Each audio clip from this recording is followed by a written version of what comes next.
பணி முதுநிலை நிர்ணயிப்பதிலே கிராம நிர்வாகங்களிலிருந்து பதவி உயர்வு வருகின்ற உதவியாளர்களுக்கு முதுநிலை நிர்ணயிப்பதில் விதிகளின்படி நிர்ணயிக்காமல் ஆளாளுக்கு ஒரு முதுநிலை நிர்ணயித்த இன்றைக்கு குழப்பத்திலே அவர்கள் பதவி உயர்வு வாய்ப்புகளை மறுக்கப்பட்டு வருகிறது. அதை உரிய விதிப்படி திருத்தப்பட வேண்டும்.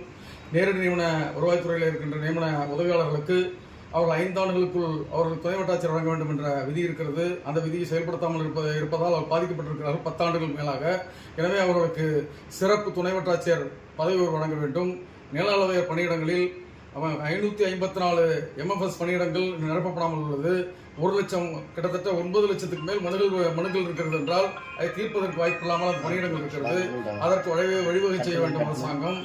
இங்கே இதே போல பணி பாதுகாப்பு சட்டம் வருவாய்த்துறையில தேவைப்படுகிறது. கிராம நிர்வாக அலுவலர்கள் கிராமத்திலே பணியாற்றும் பொழுது பாதுகாப்பு இல்லாமல் பணியாற்றுகின்றார்கள்.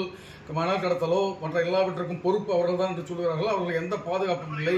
எனவே நிலையை இதில் மேற்கொண்டிருக்கிறோம். இவற்றை வைத்து வருகின்ற 24/4/2026 அன்று வருவாய் நிர்வாக ஆணையரக ஏழக வளாகத்திலே தர்ணா போராட்டம் மாலை 2:30 முதல் 5:30 மணி வரை நடத்துவது என்று முடிவு செய்திருக்கிறோம்.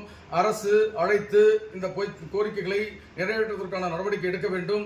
இல்லையெனில் அடுத்த கட்ட நடவடிக்கைகளை அந்த போராட்ட களத்தில் முடிவு செய்து மேற்கொள்வோம் என்பதை தெரிவித்துக் கொள்கிறோம். BK சிவகுமார், தலைமை ஒருங்கிணைப்பாளர், வருவாய்த்துறை சங்கங்களின் கூட்டமைப்பு, ஃபெடரா. திமுக ஆட்சியினுடைய